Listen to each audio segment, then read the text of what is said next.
রাঁচি ভ্রমণে আজ আমাদের দ্বিতীয় দিন এবং শেষ দিন। আজ আমরা হোটেল ছেড়ে দেব।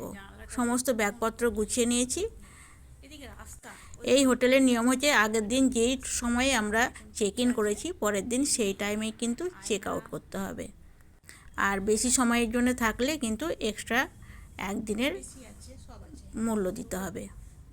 সেই মতো আমরা সকাল 7টার সময় চেক আউট করে নিলাম। আগের দিন আমরা সকাল 7টার সময় চেক ইন করেছিলাম। তো আগের দিন রাত্রেই ব্যাগপত্র গুছিয়ে রেখেছিলাম। রাঁচি ভ্রমণের বাকি স্পটগুলো দেখে আমরা একেবারে সরাসরি স্টেশনে চলে যাব। আর আমরা আছি 12 জন। সেই মতো সবাই আমরা রিসেপশনে চলে এসেছি। এখন আমরা চেক আউট করবো। আর বাইরে টিফিন করে দুদিনের জন্য আমাদের গাড়ি বুক করা হয়েছে। গাড়ি করে সারাদিন ঘুরবো, তারপর আমরা স্টেশনে চলে যাব। এই যে জায়গাগুলো দেখছেন এগুলো সব হোটেল। স্টেশনের বাইরের এটা কিন্তু খুব বেশি দূরে না, স্টেশন থেকে হাঁটা পথের 500 মিটারের মতো হবে।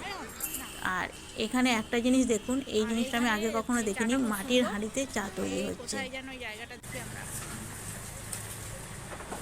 সবাই লাগেজ নিয়ে টিফিন করে সব উঠে পড়লাম গাড়িতে। আর আপনারা অবশ্যই গাড়ির নম্বরটা ভিডিও করে সোশ্যাল মিডিয়ায় পোস্ট করে দেবেন, প্রয়োজনে কাজে লাগতে পারে। এই হচ্ছে ড্রাইভার দাদা, আজকের আমাদের সফর সঙ্গী, দুদিনের সফর সঙ্গী। এই হচ্ছে স্টেশনের বাইরেটা। আমরা প্রথমেই চলে যাব রক গার্ডেন। রাঁচি একটা ছোট্ট শহর, খুব সাজানো গুছানো শহর, দেখতে খুব সুন্দর। তো রক গার্ডেন হচ্ছে একটা ছোট্ট পাহাড়ের উপর একটা গার্ডেন। দেখুন পুরোটা দেখাচ্ছি। আর পাশ দিয়ে কিন্তু নদী বয়ে গেছে। রাঁচিতে দেখবেন পাহাড় আর নদী একসাথে। লাঠি হাতে দাঁড়িয়ে আছে। একটা লাঠি কেনা হয়েছিল, লাঠিটা কিন্তু খুব সাপোর্টিং। এরকম লাঠি আপনারাও কিনে নিতে পারেন। আর এরকম একটা ঝুলন্ত ব্রিজ আছে। এই হচ্ছে রক গার্ডেন। আর এটা হচ্ছে পত্রাতু ভ্যালি। এখানে কিছুক্ষণ টাইম কাটাতে পারেন। এখানে তেমন কিছু নেই, কিন্তু এখানে একটু ভালো লাগবে, মনোরম পরিবেশ। আর কিছু টুকিটাকি খাবার পাবেন, চা, কফি, ডাব, আইসক্রিম। পত্রাতু ভ্যালি একদম পাহাড়ের উপরে। আমরা এখানে সবাই ডাব খেলাম, কেউ কেউ আইসক্রিম খেলাম। দেখুন সবাই বসে বসে আইসক্রিম খাচ্ছে।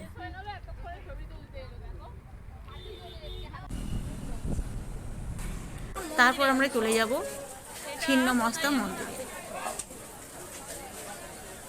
আর আমরা যেদিন গিয়েছিলাম সেই দিন হচ্ছে একটা বিশেষ দিন, সেই জন্য ভিড়টা প্রচণ্ড ছিল। এখানেও কিন্তু একটা নদী বয়ে যাচ্ছে, আর নদীর জল কিন্তু খুব কম, কিন্তু স্রোতটা খুব বেশি। নদীর তলা পর্যন্ত দেখা যাচ্ছে, স্বচ্ছ পরিষ্কার জল। তো ভেতরটা দেখাতে পারছি না, মন্দিরের বাইরেটাই দেখাচ্ছি, গেটটা। এ হচ্ছে মন্দির। আর প্রচুর লোকের সমাগম হয়েছে। তো আমাদের টিকিট আগে থেকেই করা ছিল। আমরা গিয়েছিলাম ক্রিয়াযোগা এক্সপ্রেসে, কিন্তু আসার সময় সেই ট্রেনের টিকিট পাইনি। আপনারা যদি রাঁচি ভ্রমণে যান দুদিনের জন্য বেস্ট হবে, কিন্তু টিকিটটা আগে থেকে করে নেবেন। তো আমাদের স্টেশনে যেতে যেতে কিন্তু সন্ধ্যা হয়ে গেছে, রাস্তায় কিছু খাওয়া হয়নি। সন্ধ্যার সময় স্টেশনের পাশে ধাবায় খেয়ে নিলাম। আর আমরা কোন স্টেশন থেকে ট্রেনে উঠবো জানেন? বোকারো। দেখুন স্টেশনটা খুব সুন্দর, পরিষ্কার পরিচ্ছন্ন, কিন্তু একটাও লোকজন নেই। এরকম স্টেশন আমি এই প্রথমবার দেখলাম। এখানে একদম লোকজন নেই, একদম নির্জন। আমরা কজন? দেখুন স্টেশনটা অনেকটাই বড়। আর বাসে ট্রাভেল করা আমার অভ্যেস নেই, তা আমার অবস্থা একদম সঙ্গীন, মাথা ঘোরাচ্ছে। তো যাই হোক, আমি ভিডিও করছি তার মধ্যেই। আর আমাদের ট্রেন দিয়ে দিয়েছে, আমরা এখন ট্রেনে উঠব। সন্ধ্যা 7টায় ট্রেন। সারাদিনে আমাদের কিছু খাওয়া হয়নি। সন্ধ্যার সময় আমরা লাঞ্চ করলাম, আর কিছু মুড়ি চানাচুর ট্রেনে তুলে নিলাম। রাতে তো ডিনার তো করতে হবে। আর এখানে কিন্তু কিছু পাওয়া যাচ্ছে না, হকারও নেই। লাইট দেখুন, একদম অল্প লাইট। স্টেশনটা দেখুন, ট্রেন ছেড়ে দিয়েছে আর আমাদের এখন ডিনারের প্রস্তুতি চলছে। মুড়ি চানাচুর, তার সঙ্গে শসা পেঁয়াজ। নির্ধারিত সময়ে ট্রেন ছেড়ে দিয়েছে। এখন ট্রেনের টাইম টেবিল কিন্তু খুব ঠিকঠাকই চলে, কোনো লেট হয় না। আর সে একদম উপরে উঠে বসে আছে, সেখানেই মুড়ি খাচ্ছে। এইভাবে ট্রেনের উপর মুড়ি খেতে কিন্তু মন্দ লাগে না। সবাই মিলে হইচই করে সময়টা কেটেও যায়। নির্ধারিত সময়ে আমাদের হাওড়া স্টেশনে ট্রেন এসে গেছে, আমরা নেমে পড়লাম। দুদিনের ছুটিতে আপনারা কিন্তু রাঁচি যেতেই পারেন।